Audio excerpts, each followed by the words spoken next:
আমি অনেকবার সমাজে কাজ করার জন্য উদ্যোগ নিছি। এই ভিলেজ পলিটিক্স আমার ভালো লাগেনি এবং অনেকবার রাজনীতি করার চেষ্টা করেছি। পরে বুঝলাম যে রাজনীতি আমার হবে না।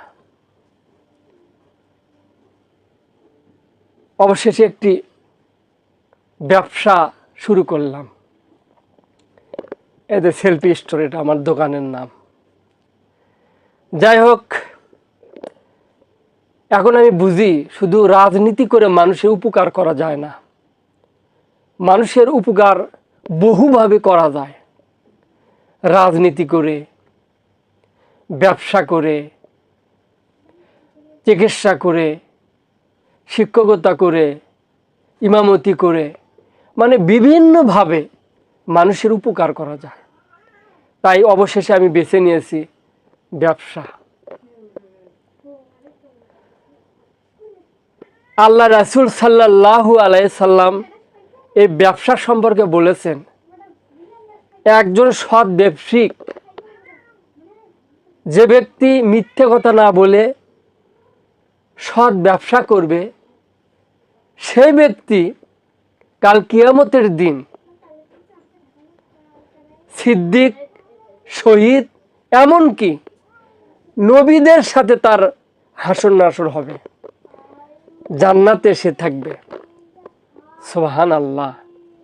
এই ব্যবসায়ী, একজন ব্যবসায়িক, সে শহীদ, সিদ্দিক, নবীদের সাথে জান্নাতে থাকবেন। সুবহানাল্লাহ। সবাই আমার জন্য দোয়া করবেন, আমি যেন সৎভাবে আমার এই ব্যবসা পরিচালনা করতে পারি। আপনিও যদি ব্যবসা করেন তবে সৎভাবে করবেন, মানুষের উপকার করবেন।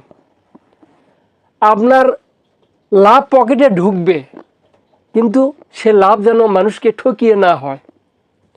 আমি ওই জন্য পোশাক মানুষকে দিয়ে আমি বলি যে ভাই, এই যে আপনাকে একটা লুঙ্গি দিলাম, এই লুঙ্গি যদি রং ওঠে তাহলে কাইন্ডলি একটু আমাকে বলবেন ভাই, তাহলে ওই কোম্পানির লুঙ্গি আর আমি কিনবো না, কিনে আপনাদের কাছে বেচবো না।